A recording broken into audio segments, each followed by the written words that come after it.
The restaurant hummed with the kind of controlled chaos I'd grown numb to. Clinking silverware against porcelain, murmured conversations blending into white noise, the occasional burst of laughter from the bar area. I sat rigid in the burgundy leather booth, my fingers tracing the condensation on my water glass, watching the droplets race downward like tears I refused to shed. The air conditioning kissed my bare shoulders with cold precision, raising goosebumps beneath the pale blue dress I'd bought specifically for this dinner. Marcus had said he wanted to talk somewhere nice, somewhere public. I should have known. "You're being pathetic, Claire." His voice cut through my thoughts like a serrated blade. Marcus didn't even look up from his phone as he said it, his thumb scrolling with the same disinterest he'd shown our relationship for the past 6 months. The dim amber lighting caught the edge of his jaw, once something I'd found attractive, now just sharp and cruel, crying about the same things over and over. "Do you know how exhausting you are?" The word landed in my chest like a stone dropped into still water, sending ripples of humiliation outward until my entire body burned with it. I wasn't crying. I hadn't said anything yet. I'd simply asked if we could talk about the wedding, the one scheduled for 3 months from now, the one whose deposits I'd paid with money I'd saved from double shifts at the hospital. I just thought. My voice came out smaller than I intended, barely audible above the ambient restaurant noise. I hated how weak I sounded, how the words caught in my throat like fishhooks. "That's your problem." Marcus finally looked up, his blue eyes cold and assessing. "You think too much. You feel too much. Nobody wants a fiancé who's constantly needy and emotional. Grow up." The elderly couple at the table beside us glanced over, the woman's expression softening with something like pity before she looked away. That somehow made it worse, the witness to my smallness, my insignificance. I wanted to disappear into the leather booth, to melt into the polished wood floor that reflected the chandelier's fractured light. I swallowed hard, tasting the bitterness of unshed tears. "I'm not being needy. I'm asking you to care about our wedding. About us. You haven't—" "Pathetic," he repeated, louder this time, his phone clattering onto the table between us. "Absolutely pathetic. This is exactly why The air shifted. I felt it before I understood it. A change in pressure, like the moment before lightning strikes. The temperature seemed to drop despite the restaurant's careful climate control. Marcus's words died mid-sentence, his face draining of color so rapidly I thought he might be ill. Then I heard it. A voice from somewhere behind me, low and smooth as aged whiskey, carrying an edge that made my spine straighten involuntarily. "Say it again." Not a request. A command wrapped in silk. The restaurant's ambient noise didn't stop exactly, but it muted, as though someone had turned down the volume on everything except that voice. I felt the weight of attention shift, conversations pausing mid-word, silverware stopping mid-air. Even the servers seemed to freeze in their choreographed movements. I turned slowly in my seat, my heart hammering against my ribs. The booth behind us, one I'd vaguely registered as occupied when we'd arrived, held 3 men. But my eyes went immediately to the one in the center, the one who'd spoken, the one who was now rising to his full height with the fluid grace of something predatory. He couldn't have been much older than 30, but he carried himself with an authority that made age irrelevant. Dark hair swept back from a face that belonged on old Italian paintings, all sharp angles and classical proportions, olive skin, and a jawline that could cut glass. He wore a black suit that probably cost more than my car, tailored so perfectly it seemed painted on. The white shirt beneath open at the collar to reveal a glimpse of tanned throat. A watch caught the light on his wrist, platinum, understated, worth a fortune. But it was his eyes that stopped my breath. Dark. Impossibly dark. They fixed on Marcus with the kind of focus that reminded me of nature documentaries, the moment before the predator strikes. There was no anger in his expression, which somehow made him more terrifying. Just cold, calculated attention. The 2 men flanking him were built like walls, broad-shouldered and alert, their hands resting casually at their sides in a way that suggested nothing casual about it. One had a scar bisecting his eyebrow. The other wore an earpiece that caught the light when he tilted his head, his gaze sweeping the restaurant in constant surveillance. I said. The dark-haired man's voice dropped even lower, each word precisely enunciated. Say it again. Marcus had gone corpse pale, his Adam's apple bobbing as he swallowed. For the first time since I'd known him, he looked genuinely frightened. I don't... You called her pathetic. The man took a step closer, moving around his table with the lazy confidence of someone who'd never been told no in his life. His cologne reached me first, something expensive and dark, cedar and smoke, with an underlying warmth that made me think of libraries and leather. Twice, in a public establishment. In front of... His eyes flicked to me for the briefest moment, and I felt the impact like a physical touch. A woman who deserves better than your existence. The restaurant had gone completely silent now. I could hear my own heartbeat, feel the blood rushing in my ears. My hands gripped the edge of the table, knuckles white. Look, man, this is between me and my fiancé. Marcus tried to inject some authority into his voice, but it came out reedy and desperate. Your fiancé. The stranger's lips curved into something that wasn't quite a smile. The one you publicly humiliate? That fiancé? He moved closer still, and I noticed how everyone in the restaurant seemed to lean back instinctively, creating space. Stand up. What?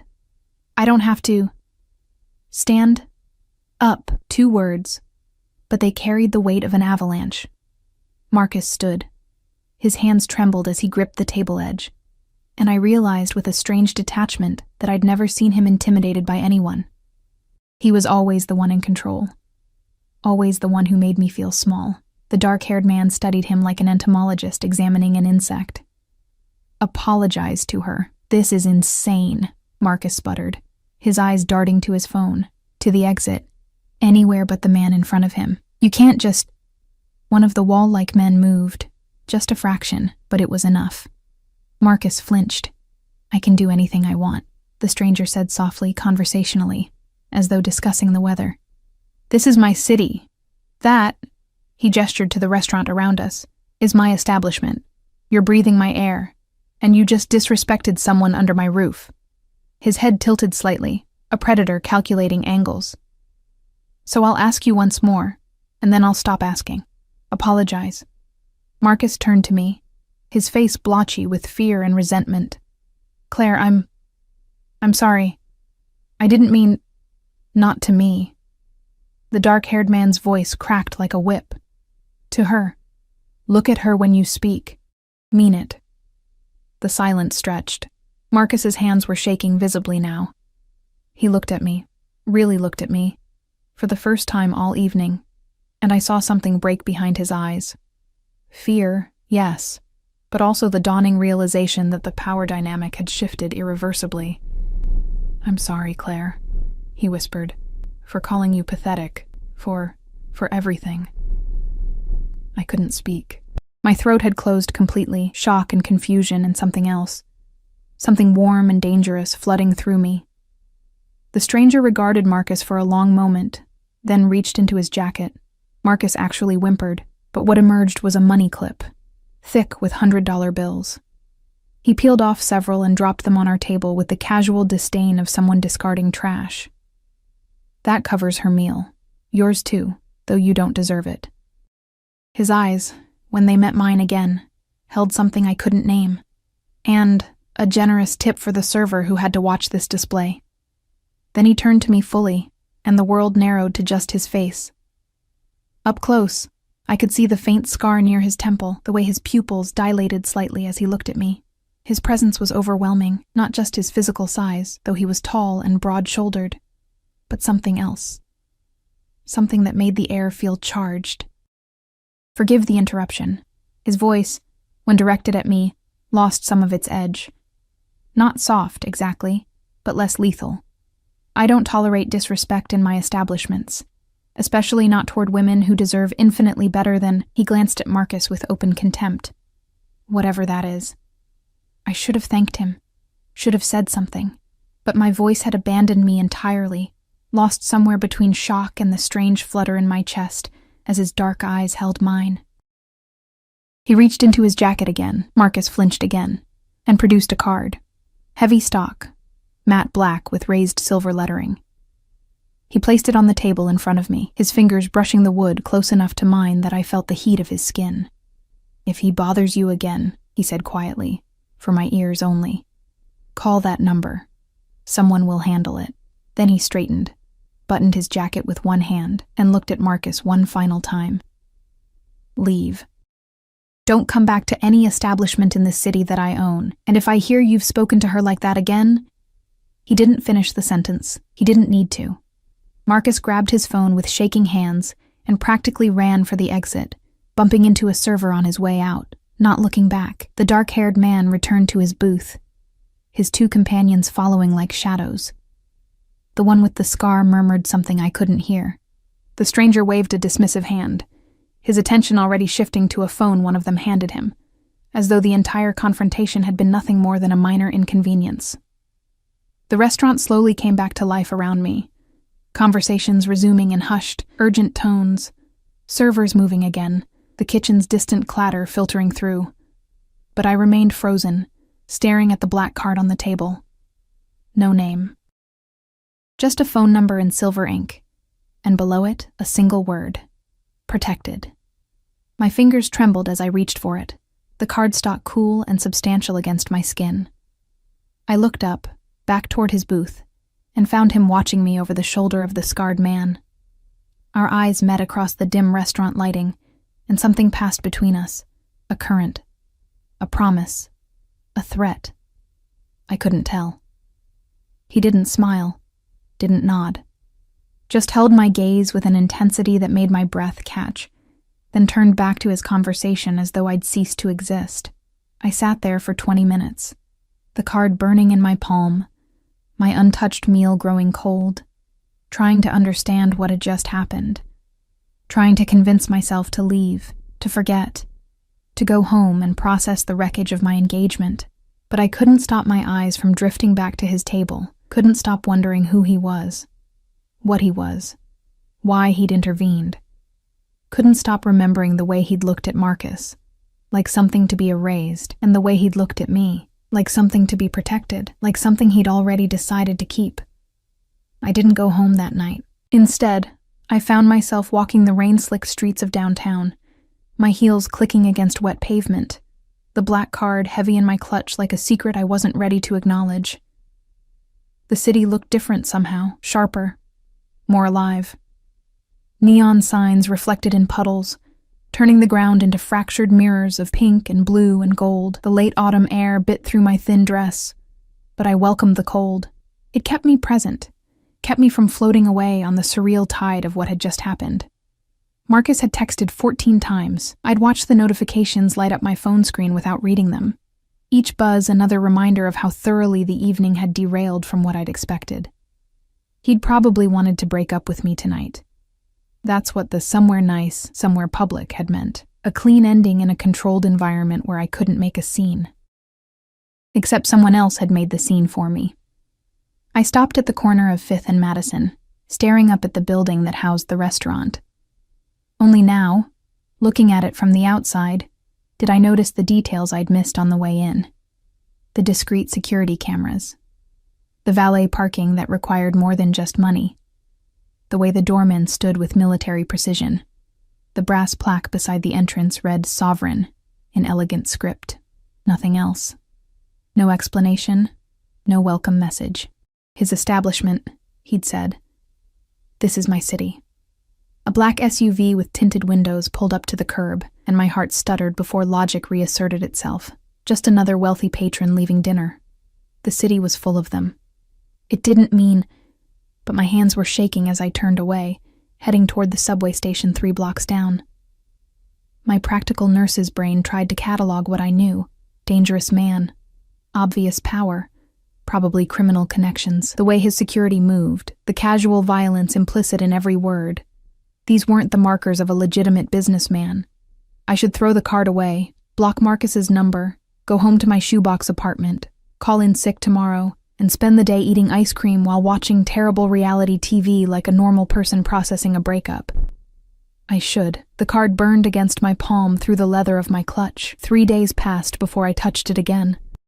3 days of Marcus's increasingly desperate messages turning angry, then pleading, then silent. 3 days of my co-workers at St. Mary's asking if I was okay, if the wedding plans were stressing me out, their voices pitched with that particular kindness that made me want to scream. 3 days of double shifts, because going home meant thinking, and thinking meant remembering dark eyes and a voice that had made grown men flinch. It was the flowers that broke me.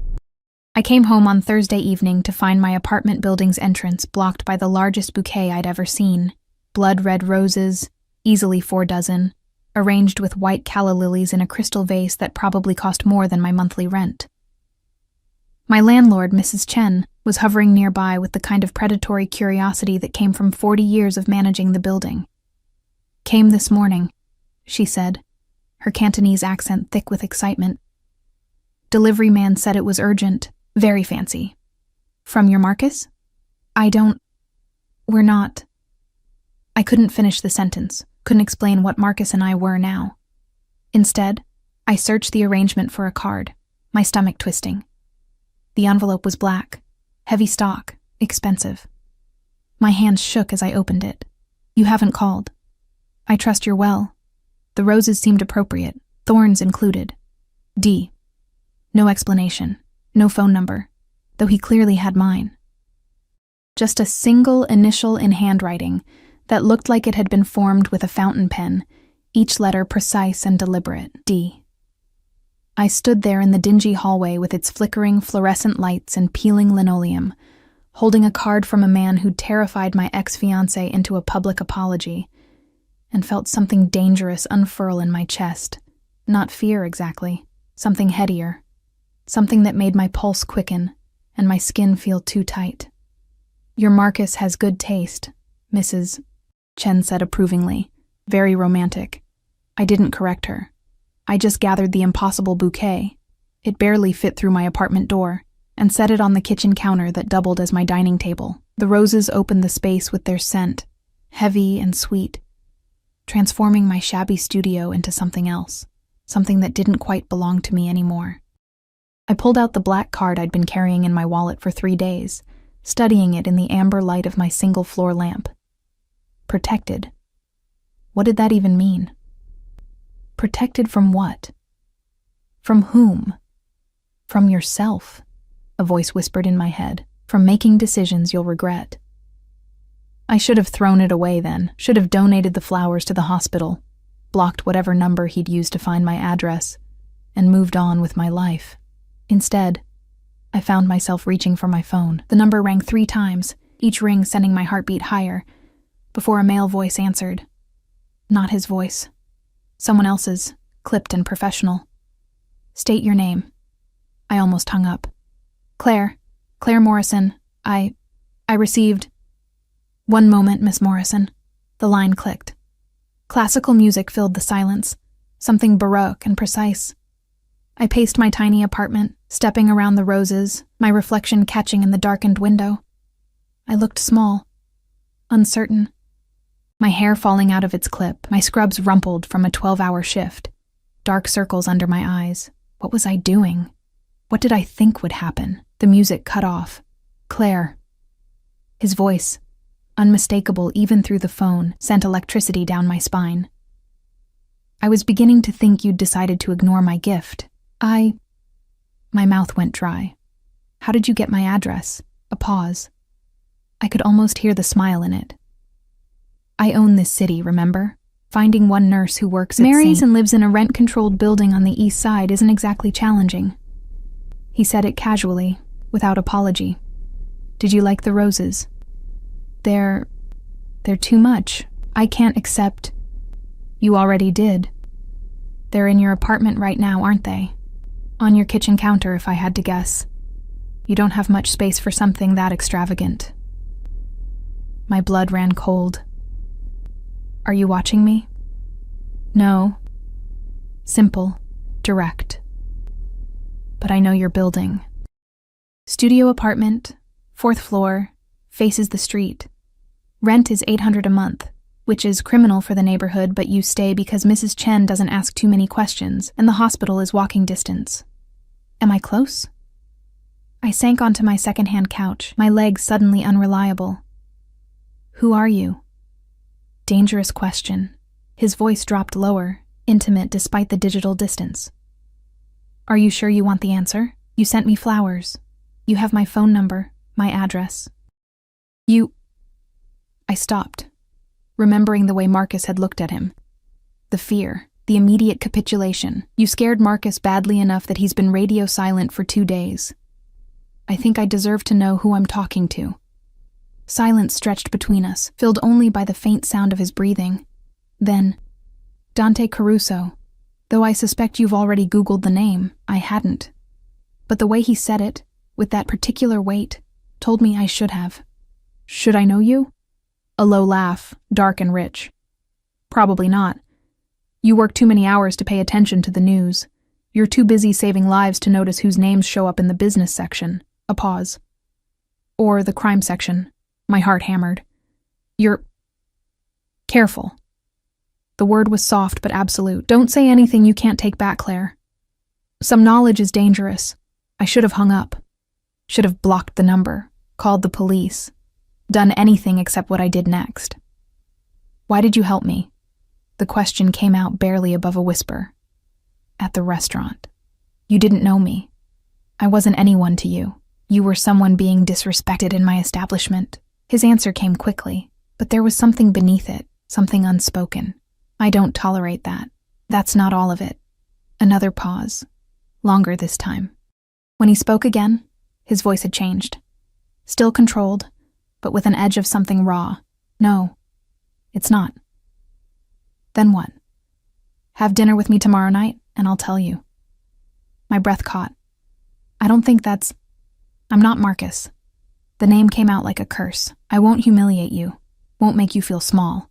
I'm offering dinner, conversation, and honest answers to whatever questions you're brave enough to ask. He paused. And before you say no, understand that I always get what I want, Claire. Always. But I'd prefer you to come willingly. The threat was wrapped in silk, but it was there. Not violence, exactly. Just inevitability. And if I say no, then I'll send more flowers, better gifts. I'll find reasons to be wherever you are until you're curious enough to say yes. I'm patient when I need to be, but... His voice dropped to something almost gentle. We both know you're going to say yes eventually. The only question is whether you make us both wait. He was right. God help me. He was right. I could feel it in the way my pulse quickened, in the way I'd been carrying his card for 3 days, in the way I'd called him despite every logical instinct screaming at me to run. One dinner, I heard myself say. Public place. I arrive separately and leave separately. Done. I'll text you the address. 7 o'clock. He paused, and I could hear something in the background. Voices, movement, and Claire. Wear something that makes you feel powerful. Not for me. For you. The line went dead before I could respond. I sat there in my apartment, surrounded by roses that cost more than my weekly salary, holding a phone that connected me to a man who was probably a criminal, definitely dangerous, and undeniably compelling in ways that terrified me. My phone buzzed. A text from an unknown number. Tomorrow, 7. Don't be late. D. Followed immediately by an address in the warehouse district, a part of the city I'd never been to, where renovated industrial spaces housed the kind of restaurants that didn't need websites, because if you had to ask, you couldn't afford it. I should have ignored it, should have blocked the number and pretended this whole thing had never happened. Instead, I opened my closet and started looking through my pathetically small collection of dresses, trying to find something that might make me feel even a fraction as powerful as Dante Caruso had made Marcus feel powerless. The black card sat on my counter next to the roses, catching the light. Protected. I was beginning to understand what that word meant, and beginning to fear that I wanted it more than I should. The restaurant didn't have a sign. I stood on the corner of a cobblestone street in the warehouse district, my phone's GPS insisting I'd arrived at my destination, staring at what looked like an abandoned brick building with tall, darkened windows. The October wind cut through my coat, The only nice one I owned, wool and charcoal gray, bought on sale 2 years ago. Underneath, I wore a deep emerald dress I'd found at a consignment shop that afternoon, simple and fitted, hitting just above my knees. It was the most expensive thing I'd purchased in months, and I'd justified it with the kind of financial gymnastics that would have made my accountant mother weep. Wear something that makes you feel powerful. I felt like a fraud. A black car idled at the curb. Not the SUV from before, but a sleek sedan with windows so dark I couldn't see inside. As I hesitated on the sidewalk, the rear door opened and a man stepped out. The one with the scar bisecting his eyebrow. Up close, he was even more imposing, built like a bull, with hands that looked like they could crush concrete. Miss Morrison.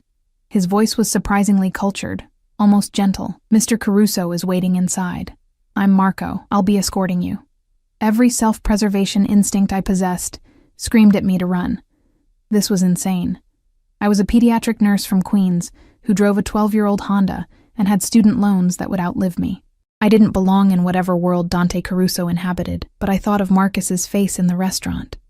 The fear, the immediate submission. And I thought of how small I'd felt for so long, how invisible, how pathetic. That word, the one that had started all of this. Lead the way, I said, surprised by the steadiness in my voice.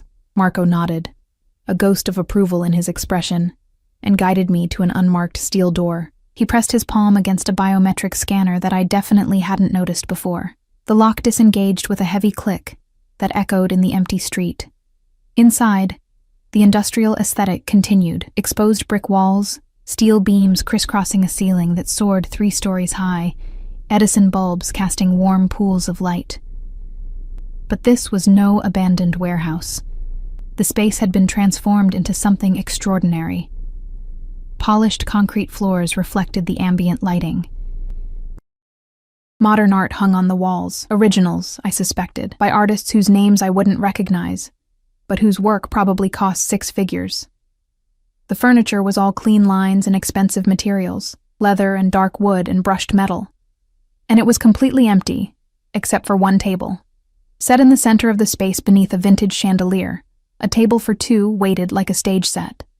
White linens, crystal glasses catching the light, a single blood-red rose in a slender vase. And standing beside it, hands in the pockets of charcoal slacks, white shirt open at the collar, was Dante Caruso. The photographs I'd finally Googled the night before hadn't prepared me. Professional headshots from business journals, grainy surveillance photos from news articles about alleged organized crime connections, society page images from charity galas. None of them had captured the sheer presence of him. The way he occupied space like he owned not just the room but the air inside it. His eyes found mine across the distance, and I felt that same electric current from the restaurant, stronger now without the buffer of other people. He didn't smile, didn't move, just watched me with an intensity that made my skin prickle with awareness. Marco guided me forward, my heels clicking against the concrete, each step feeling both too fast and impossibly slow. When we reached the table, Dante finally moved, pulling out my chair with old-world courtesy that seemed at odds with everything else about him. Claire. My name in his voice was different than it had been on the phone, richer, more intimate. You came. You didn't really give me a choice, I said, settling into the chair, acutely aware of how close he was, the heat of him behind me, that cologne of cedar and smoke wrapping around me like a claim. He moved to his own chair, and I caught Marco's eye as the scarred man retreated toward the entrance. We'll be outside, Marco said to Dante. The perimeter is secure. Perimeter. Like we were in a military operation, not a restaurant. When we were alone, the silence felt weighted. Dante didn't rush to fill it. He simply looked at me, his dark eyes traveling over my face with an attention that felt like touch. I forced myself to meet his gaze, to not look away, even though everything in me wanted to. You're afraid, he said finally. Not a question. I'd be an idiot not to be. I reached for my water glass, needing something to do with my hands. I Googled you last night. Caruso Industries, real estate development, import-export, luxury hospitality, and... I took a breath. 3 separate articles about alleged connections to organized crime. Federal investigations that went nowhere. Witnesses who recanted testimony. And yet you're here. He leaned back in his chair, perfectly relaxed, one arm draped over the armrest. Why? You tell me. You're the one who said you'd answer my questions. A server appeared from somewhere. I hadn't seen any door except the one we'd entered through, with a bottle of wine that probably cost more than my monthly salary. Dante nodded, and the young man poured with the practiced efficiency of someone who knew better than to make small talk. Then he vanished as silently as he'd arrived. I intervened at Sovereign, Dante said, his fingers tracing the stem of his wineglass. Because I don't tolerate disrespect in my establishments. That's true. But it's not complete. Then complete it. His lips curved slightly, not quite a smile. You remind me of someone, the way you sat there, taking his cruelty without fighting back, making yourself smaller to accommodate his ego. The way you looked. He paused, something flickering behind his eyes, like you'd forgotten you deserved better. Who? The question came out sharper than I intended. Who do I remind you of? My mother. He said it simply, without dramatics, but I heard the weight beneath it. She spent 20 years married to my father, a man who built an empire on the backs of people he controlled through fear. She never fought back, never left. Just made herself smaller and smaller until there was almost nothing left of who she'd been. I set down my wineglass, untouched. What happened to her? Cancer. 5 years ago. His expression didn't change, but his fingers tightened almost imperceptibly on his glass. By the time she died, I think she was grateful. It was the only escape he'd allow her. The confession hung between us, raw and unexpected. I didn't know what to say, how to respond to this glimpse of something vulnerable in a man who seemed carved from marble. I'm sorry, I managed finally. Don't be. It taught me something valuable. He leaned forward, his attention sharpening, that there are 2 types of people in this world, Claire. Those who take power, and those who have it taken from them. My mother was the second. I swore I'd never be, and everyone else? We're just... What? Collateral damage in your quest for power? No. The word was immediate, almost fierce. You're the reason for it. People like you.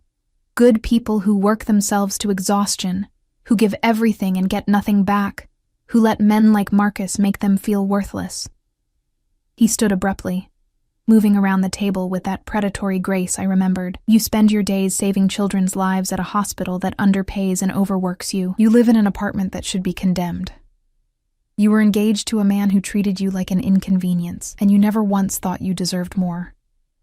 He stopped beside my chair, close enough that I had to tilt my head back to maintain eye contact. This close, I could see the faint stubble along his jaw, the way his pulse beat in his throat, the small scar near his temple that I'd noticed before. How do you know all that? My voice came out breathier than I intended. I make it my business to know everything about what's mine. I'm not yours. Not yet. He reached out slowly, giving me time to pull away, and tucked a strand of hair behind my ear. His fingers brushed my cheek, and I felt the touch everywhere. But you will be. Because I see you, Claire. All of you. The strength you don't recognize. The fire you've buried under years of making yourself acceptable to people who don't deserve you. And I want it. I should have stood up. Should have left. But his hand lingered near my face, his thumb tracing my jawline with a gentleness that contradicted everything I knew about him. This is crazy, I whispered. You're... dangerous. A criminal. Someone your logical mind knows you should run from. His eyes held mine, impossibly dark. Say it. I won't be offended by honesty. All of that. And you're looking at me like... I couldn't finish. Couldn't name the way his gaze felt like ownership. Like hunger. Like something that would consume me if I let it. Like you're already mine, he finished softly. Because you are. You just don't know it yet. His phone buzzed. He ignored it. It buzzed again, insistent, and something shifted in his expression. Irritation flickering across his features like lightning. He straightened, pulling his phone from his pocket, glancing at the screen. Whatever he saw made his jaw tighten. "Marco," he said, not loudly, but somehow the word carried. The scarred man appeared instantly from wherever he'd been stationed. "We have a problem?" "Rossi's crew. 3 blocks out, heading this direction. 6 cars." Marco's voice was utterly calm, but his hand moved to his jacket. "Could be coincidence." "It's not." Dante's entire demeanor had changed, the cultured veneer falling away to reveal something colder underneath. He looked at me, and for the first time, I saw a genuine conflict in his expression. "I need to handle this. Marco will take you home." "Wait, what's—" "Not now, Claire." He was already moving, buttoning his jacket, his phone to his ear, speaking rapid Italian that I couldn't follow. Then he stopped, turned back, and crossed the distance between us in 3 long strides. He cupped my face in both hands, tilted my head up, and kissed me. It wasn't gentle. It was claiming, possessive, a brand more than a kiss. His lips moved against mine with absolute certainty, and I felt my body respond before my mind could catch up, my hands fisting in his shirt, pulling him closer even as some distant part of me screamed that this was insane. He pulled back just enough to speak against my mouth. "You're under my protection now, officially. That means no one touches you, no one threatens you, no one even looks at you wrong. Understand?" I nodded, incapable of words. "Marco will explain the rules. Follow them." He pressed one more kiss to my forehead, surprisingly tender, then stepped back. "I'll call you tomorrow." Then he was gone, striding toward a door I hadn't noticed, 2 more men appearing from the shadows to flank him, and I was left standing there, lips burning, heart racing, trying to process what had just happened. Marco cleared his throat gently. "Miss Morrison, we need to leave. Now." "What's going on? Who's Rossi?" "Rival family. And they just declared war by coming to this neighborhood." He guided me toward the exit with a hand that was firm but not rough. "Mr. Caruso needs to handle it, and he can't do that if he's worried about your safety." We emerged into the night air, and I saw what I'd missed on the way in. The black SUVs positioned at both ends of the block, the men in dark suits standing at intervals, all of them alert and armed. This wasn't a restaurant. It was a fortress. Marco opened the car door. "There are rules now, Miss Morrison, for your protection. I'll explain them on the way to your apartment." I slid into the back seat, my mind reeling, my lips still tingling from Dante's kiss. Through the tinted windows, I watched the warehouse district slide past, saw the shadows moving in alleys, the cars that followed at a discreet distance. Protected. I finally understood what the word meant, and I was terrified by how much I wanted it. The rules, as Marco explained them during the 20-minute drive to my apartment, were non-negotiable. I was to vary my route to work. Never leave the hospital alone after dark. Check in via text twice daily, morning and evening. Accept the security detail that would be discreetly following me. Don't go anywhere unfamiliar without notifying them first. And above all, if anyone approached me asking about Dante, about the Caruso family, about anything remotely connected to his world, I was to say nothing and call the number Marco programmed into my phone immediately. "This is insane," I'd said, watching the city lights blur past the window. "I'm a nurse. I don't need armed guards." Marco's expression had been gentle but immovable. "You're under Mr. Caruso's protection now. That makes you a target. Rossi would love nothing more than to hurt something Dante values." Something Dante values. The words had sent a chill through me that had nothing to do with the October cold. Now, 3 days later, I was beginning to understand what Marco had meant.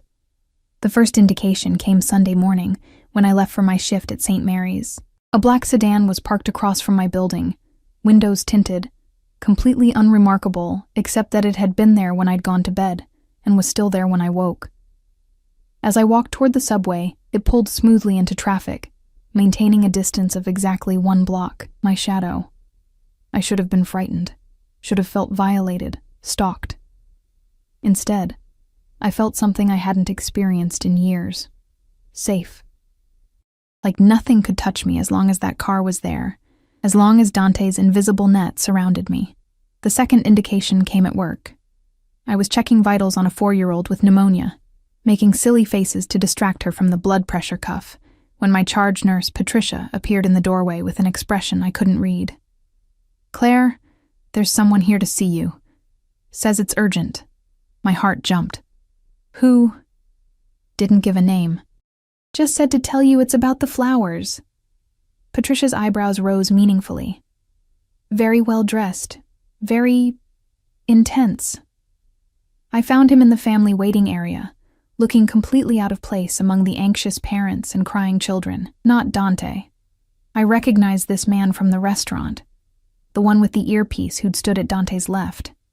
He stood when he saw me, his suit immaculate despite the hospital's fluorescent harshness.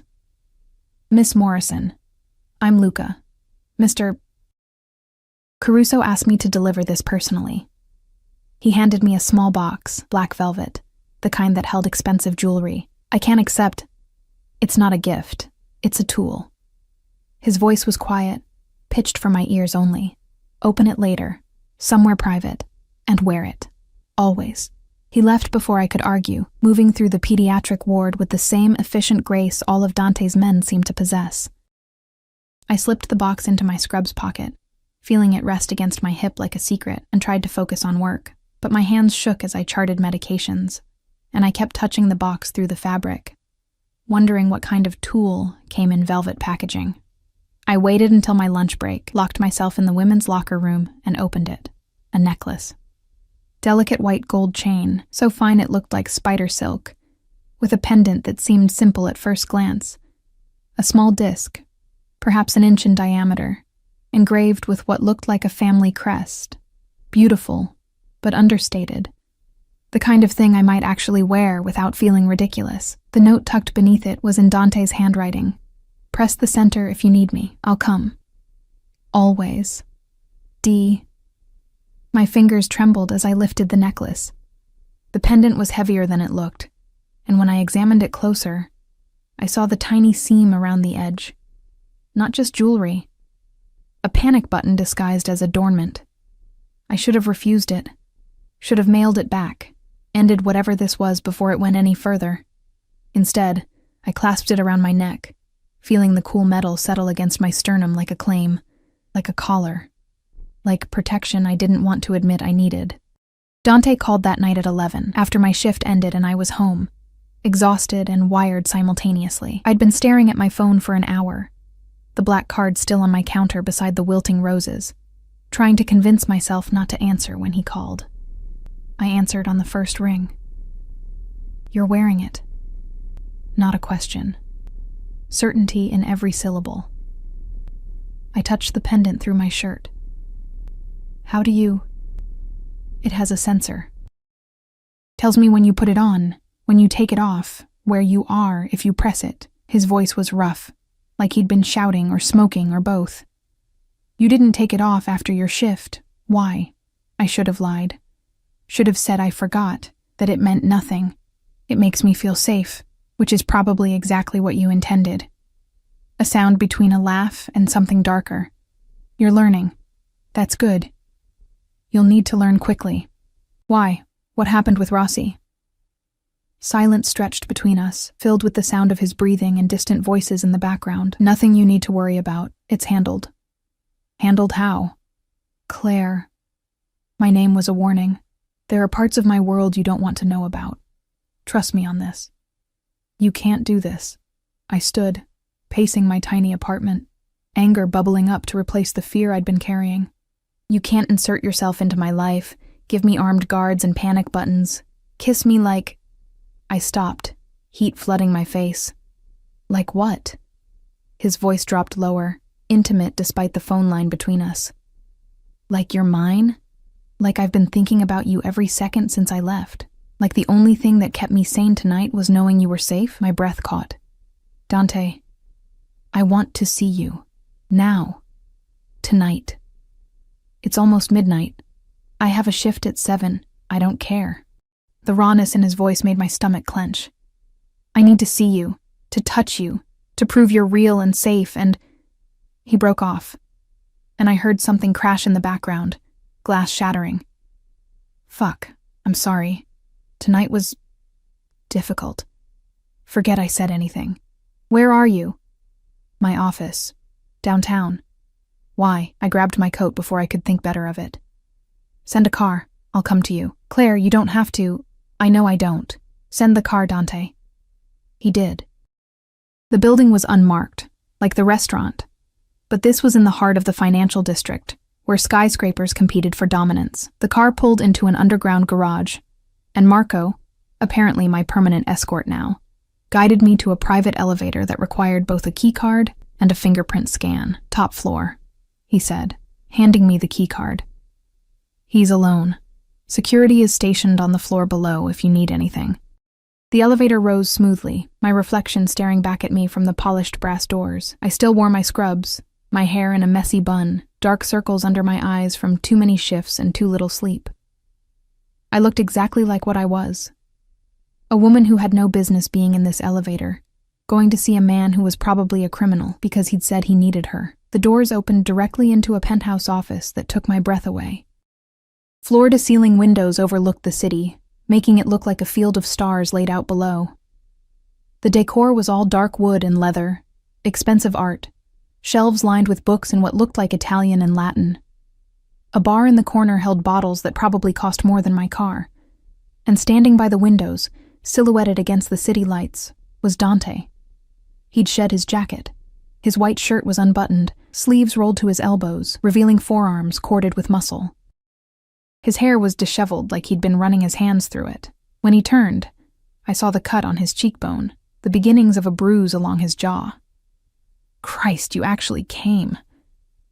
He crossed the space between us in long strides, his hands framing my face, tilting it up to search my features. You shouldn't have. I shouldn't have asked. I reached up, touching the cut on his face gently. What happened? Rossi's son didn't appreciate the message I sent his father. His eyes closed briefly at my touch. He's young, stupid. Thought bringing a knife to the meeting would make him look strong. My fingers trembled against his skin. Did you kill him? No. But he'll remember not to disrespect me again. Dante's hand slid from my face to my shoulders, down my arms, like he was checking to make sure I was whole. You're wearing scrubs. You called at 11. I didn't have time to change into something that makes me feel powerful. A ghost of a smile touched his lips. You came anyway. That's power enough. He pulled me closer until I could feel the heat radiating from him, smell the copper tang of blood mixed with his cologne. Do you know what you're doing to me, Claire? What it means that you're here. Probably the same thing you're doing to me. The admission came out barely above a whisper. Making me want things I shouldn't want. Making me feel things that terrify me. Good. His forehead rested against mine, his breathing unsteady. Be terrified. This thing between us. It's not safe. It's not healthy. It's obsession and possession, and 100 other things that should make you run. His hands tightened on my waist. But don't run. Please. I don't think I could survive it. You barely know me. I know enough. He pulled back just enough to meet my eyes. I know you take double shifts to avoid going home to an empty apartment. I know you put everyone else first until there's nothing left for yourself. I know you were going to marry a man who made you feel worthless because some part of you believed you didn't deserve better. And I know... His thumb traced my lower lip, and I felt the touch everywhere, that when I kissed you, you kissed me back like you were drowning and I was air. He was right. God help me. He was right about all of it. This is crazy, I said, even as my hands fisted in his shirt, even as I pulled him closer, completely. He smiled then, a real smile that transformed his face from dangerous to devastating. But you're here anyway. I'm here anyway, I echoed. He kissed me then, slower than the first time, but no less consuming. His hands mapped my body through the thin scrubs, learning the curve of my waist, the hollow of my spine, the rapid beat of my pulse at my throat. I lost myself in it, in him, in the impossible reality of being wanted this intensely by someone this powerful. When he finally pulled back, we were both breathing hard. He rested his forehead against mine, his hands still holding me like I might disappear. Stay, he said quietly. Tonight, just stay with me. Nothing has to happen. I just need you here." It was the vulnerability in his voice that decided it. This man who commanded fear from grown men, who controlled an empire, who could make people disappear with a phone call. He was asking, not demanding. Needing, not taking. "Okay," I whispered. "I'll stay." The relief that flooded his expression was almost painful to witness. He led me through a door I hadn't noticed, into a bedroom that was somehow both opulent and Spartan. A massive bed dominated the space, but the rest was minimal. Dark furniture, blackout curtains, nothing personal except a single photograph on the nightstand of a dark-haired woman who had to be his mother. He gave me one of his shirts to sleep in, disappeared into the bathroom to clean the cut on his face. And when he emerged, I was sitting on the edge of his bed in borrowed clothes, my pendant still around my neck, wondering what I'd just agreed to. Dante crossed the room, kissed my forehead with surprising tenderness, and pulled back the covers. "Sleep, Claire. You're safe here. I promise." I slid under the sheets, and he joined me, but stayed on his side, leaving space between us. The gesture was so at odds with everything else about him that it made my throat tight. "Dante?" I said into the darkness. Why me? Really, there are probably hundreds of women who'd be easier, who fit your world better." He was quiet for so long I thought he wouldn't answer. Then his hand found mine in the darkness, fingers interlacing. "Because you're good," he said finally. "Genuinely good, in a way I've never been and never will be. And when I look at you, I don't see someone who fits my world. I see the only thing in this world worth protecting." His grip tightened. "So yes, it's obsession. It's possession. It's probably a dozen kinds of unhealthy. But it's also the closest thing to salvation I've ever known." I turned toward him in the darkness, found his face inches from mine, his eyes catching the faint light from the city beyond the windows. "I don't need saving," I said. "I know." He smiled, small and sad. "But maybe I do." I closed the distance between us, kissing him with all the certainty I didn't feel, all the terror and desire and impossible hope that maybe, somehow, this could be something other than disaster. When we finally fell asleep, his arms were wrapped around me like I was the only thing keeping him tethered to earth. And maybe, in that moment, I was. I woke to sunlight streaming through floor-to-ceiling windows and the smell of coffee. For a disoriented moment, I didn't remember where I was. Then it all came rushing back. Dante's call, the midnight drive, his bruised face and desperate hands, the way he'd held me like I was something precious. I sat up, finding myself alone in his massive bed, still wearing his shirt that smelled like cedar and smoke. My phone showed 6 missed calls from the hospital and 15 texts. Panic jolted through me until I saw the time. 5:47 a.m. My shift didn't start until 7. I hadn't overslept. "You're awake." Dante stood in the doorway, holding 2 coffee cups, looking nothing like the raw, vulnerable man from last night. He'd showered, shaved, wore a fresh suit, charcoal gray, perfectly tailored. The cut on his cheekbone was barely visible. Only the faint bruise on his jaw remained as evidence of whatever violence had occurred. "I was about to wake you. Marco's downstairs with the car. He'll take you home to change and get you to St. Mary's on time." The efficiency of it stung somehow. Like last night had been a moment of weakness, he was already compartmentalizing, filing away, moving past. He must have seen something in my expression, because he crossed the room, setting the coffee on the nightstand and sitting on the edge of the bed. "I'm not trying to rush you out, but you have responsibilities, and I won't be the reason you're late or lose your job." His fingers brushed my cheek, gentle despite the calluses I could feel on his palm. "Though I'd prefer to keep you here, locked away where nothing can touch you." That sounds like a prison. A gilded cage is still a cage. He smiled, but there was no humor in it. "I'm aware of the irony. My mother lived in one for 20 years.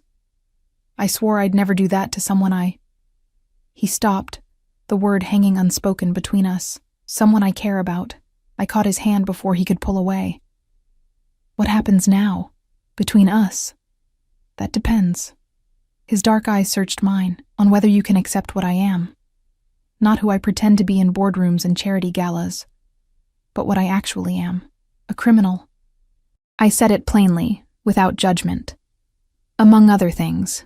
He didn't flinch from the word. I've killed men, Claire. Not recently, not often. But I have. I've ordered worse done to people who betrayed me. I control territory through fear and violence and money. The legitimate businesses are real, but they're built on a foundation of things that would put me away for life if anyone could prove them. His hand tightened on mine. I'm telling you this because you deserve honesty. Because if you stay, if you choose this, you need to know exactly who you're choosing. My nursing training kicked in, the part that assessed, that looked for signs of danger, that made calculated decisions about risk and reward. Every rational cell in my body screamed that I should leave, should walk away from this beautiful, damaged, dangerous man and return to my safe, small life. But I thought about Marcus, about years of making myself smaller, about being called pathetic and believing it.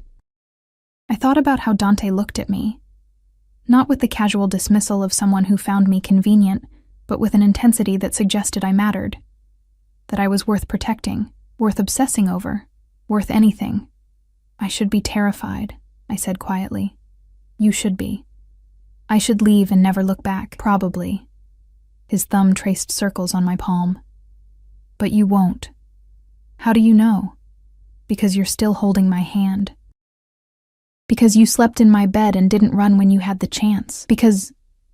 He leaned closer, his breath warm against my lips. You feel it too. This thing between us. This inevitability.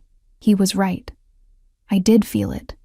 Had felt it from the moment he'd turned in that restaurant booth, from the first time those dark eyes had fixed on me with absolute focus. I have conditions, I heard myself say. Something flickered in his expression. Surprise. Maybe respect. Name them. I keep my job, my apartment, my life. I won't be locked away like your mother was. Agreed. With security adjustments for your safety. You don't make decisions about my life without consulting me first. Within reason. If there's immediate danger, I act first and explain later. I nodded. That was fair. And you're honest with me. Always. I don't need to know every detail of your business, but I won't be lied to. Done. He pulled me closer, until I was sitting in his lap, his arms wrapped around me. Anything else? Yes. I met his eyes, needing him to understand this. I'm not your possession. I'm not something you own. If I stay, it's because I choose to. Every day. And the day I choose to leave, I'll let you go. The words seemed to cost him something. I won't like it. I'll probably try to change your mind. But I won't cage you. You have my word. It should have been comforting. Instead, I saw the truth beneath it. He didn't think I'd ever want to leave. And the terrifying part was, looking into his eyes, feeling the solid warmth of him around me. I wasn't sure he was wrong. Okay, I whispered. Then I'm choosing this. Choosing you. For now. The kiss he gave me was different from the others, softer, deeper, like a promise being sealed. When he pulled back, his eyes were impossibly dark. You should know, he said quietly, that I'm not good at sharing or at being casual.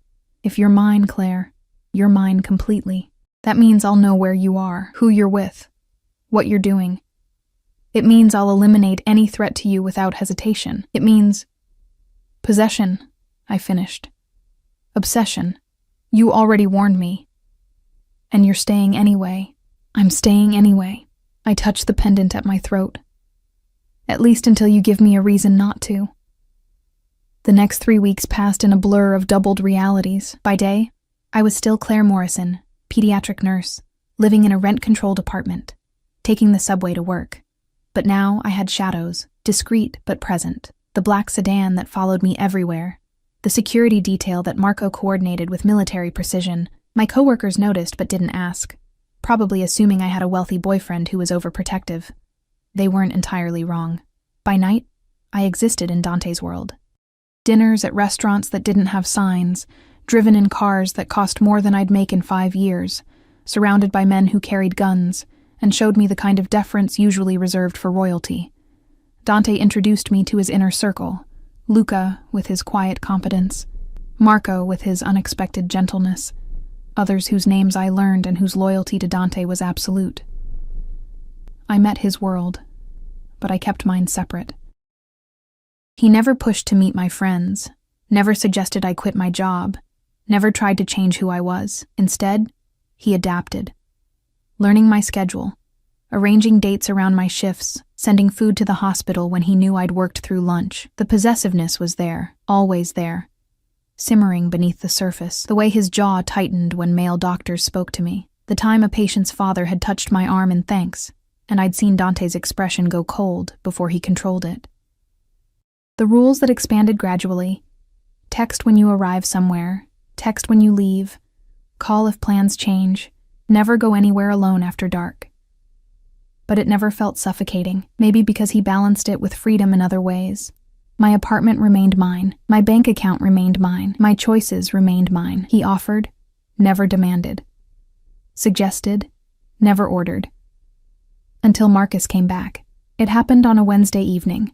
I was leaving St. Mary's after a long shift, exhausted and thinking about the dinner Dante had planned, when I saw the familiar figure leaning against the wall near the employee entrance. He looked terrible. Thinner than I remembered, dark circles under his eyes, his clothes rumpled. When he saw me, he straightened, and something in his expression made me stop. "Claire, please, I just need 5 minutes." I should have walked past him, should have texted Marco, pressed the pendant, done any of the things Dante's security had trained me for. Instead, I found myself asking, "What do you want, Marcus?" To apologize. Really apologize. Not the scared bullshit from the restaurant. He ran a hand through his hair, looking genuinely miserable. "I was awful to you. For months. Years, maybe. You deserved so much better, and I'm sorry. The apology I'd wanted for so long. It should have meant something.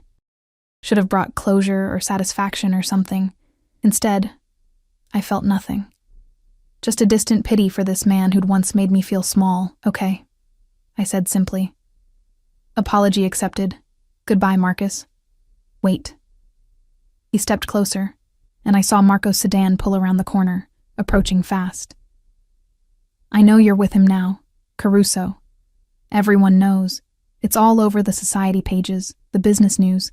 Claire Morrison, the nurse who caught the most dangerous man in the city." His voice turned bitter. "But you need to know what you're getting into. He's not just some rich guy, Claire. He's—" "I know what he is." My voice was steady, certain. "Better than you ever knew what I was. He'll destroy you. Use you up and throw you away. Men like that don't—" "Gentlemen." Marco appeared at my elbow, his presence immediately changing the dynamic.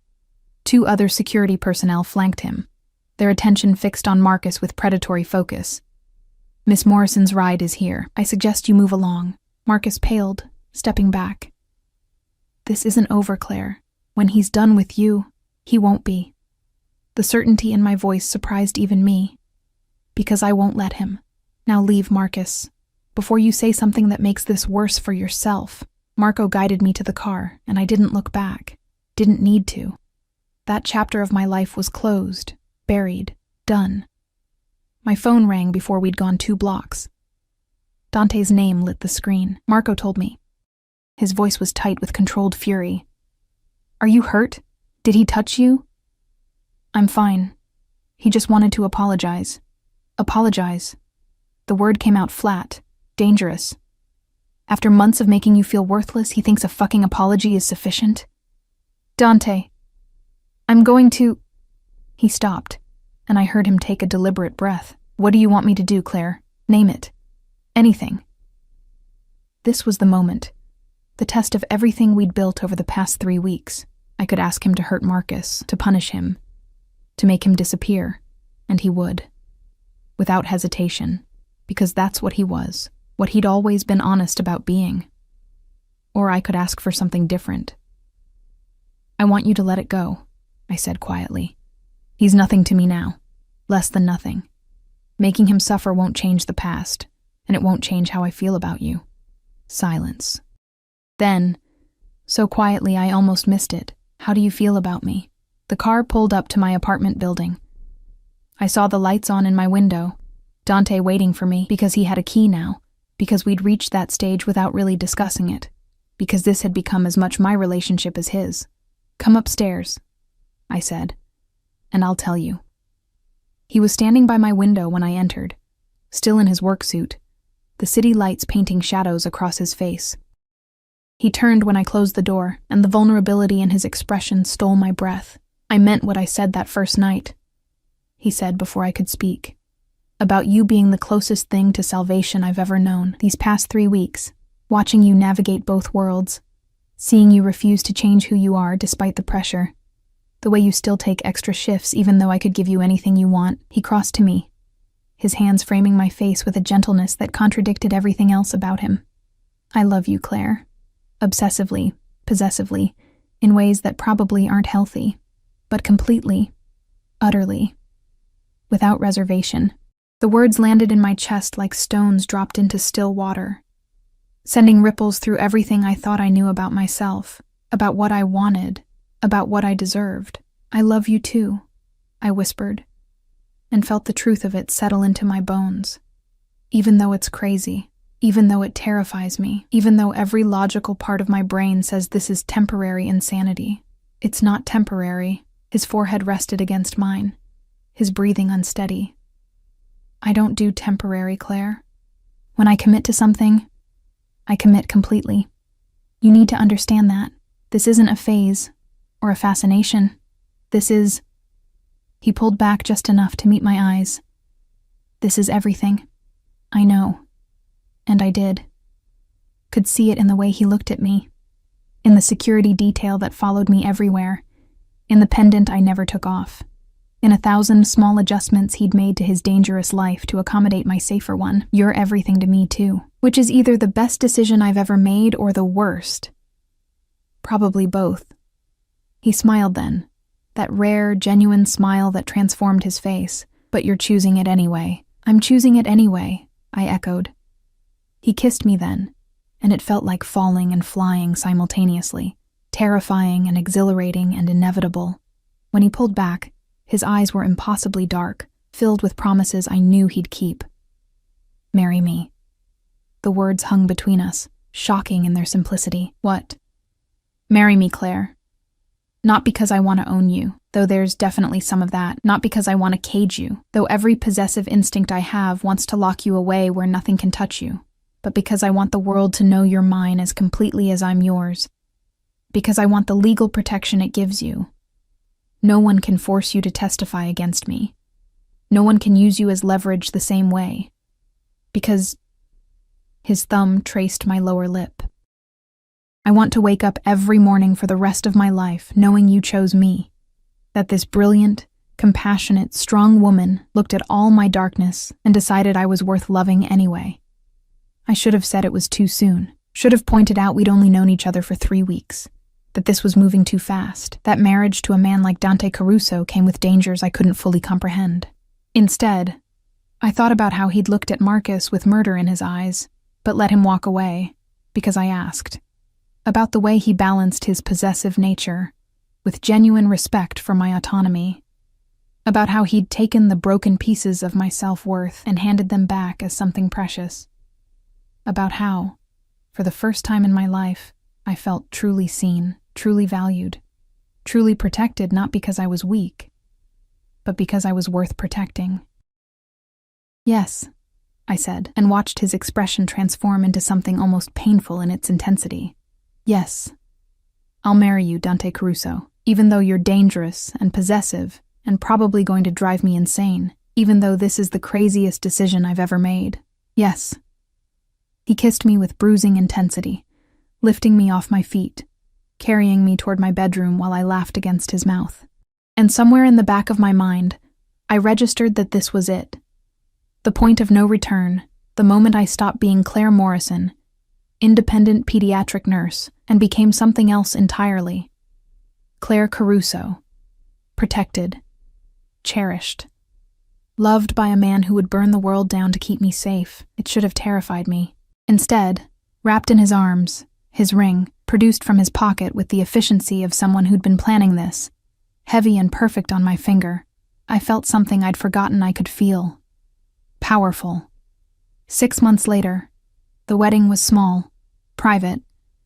Just his inner circle and a handful of my friends from the hospital, held in a renovated cathedral that Dante owned and had closed to the public for the day. I wore a dress that cost more than my first car, walked down an aisle lined with blood-red roses, and married a man whose name made grown men pale with fear. Patricia from work cried. Marco stood as Dante's best man, his scarred face almost gentle as he watched us exchange vows. My mother, flown in from Florida, looked shell-shocked but pleased, charmed by Dante's old-world courtesy despite her suspicions about his business dealings. And Dante looked at me like I was the only thing in the world that mattered, like I was salvation and damnation wrapped in white silk. Like he'd won something more valuable than all the territory and power and money he'd accumulated. When the priest declared us married, his kiss was possessive and tender simultaneously, a promise and a claim, and I kissed him back with everything in me. Because I'd chosen this, chosen him, chosen a life that balanced light and shadow, healing children by day and sleeping in the arms of a beautiful monster by night. And as we left the cathedral, his hand firm in mine, security surrounding us, but no longer needed, because I was now under the ultimate protection. His name, his ring, his absolute devotion. I finally understood what the card had meant all those months ago. Protected. Not from the world exactly, but protected in the way that mattered most. Protected from ever feeling small again. From ever being made to feel worthless. From ever forgetting that I deserved to be cherished, defended, loved with the kind of intensity that most people only read about. "Happy, Mrs. Caruso?"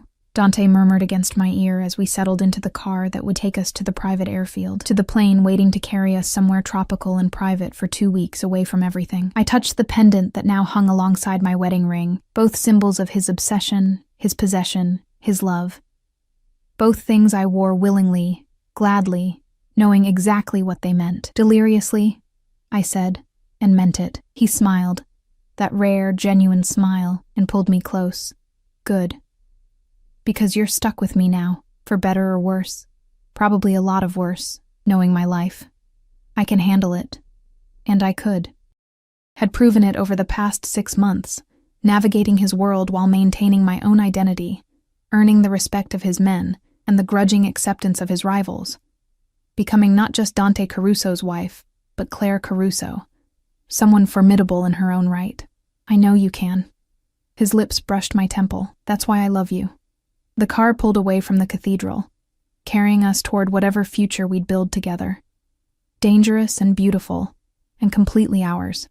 And as the city blurred past the tinted windows, Dante's arms around me like an unbreakable promise, I felt nothing but certainty. I'd walked into that restaurant 6 months ago as someone who'd forgotten her own worth. I'd left it under the protection of the most dangerous man in the city. And now, wearing his ring and his name, I was something I'd never been before. Powerful. Protected. Completely. Utterly loved. The gilded cage I'd feared had become something else entirely. Not a prison, but a fortress. Not a limitation, but liberation. And I'd chosen it with my eyes wide open, knowing exactly what I was getting into, knowing it was worth it, knowing he was worth it, knowing I was worth it, finally.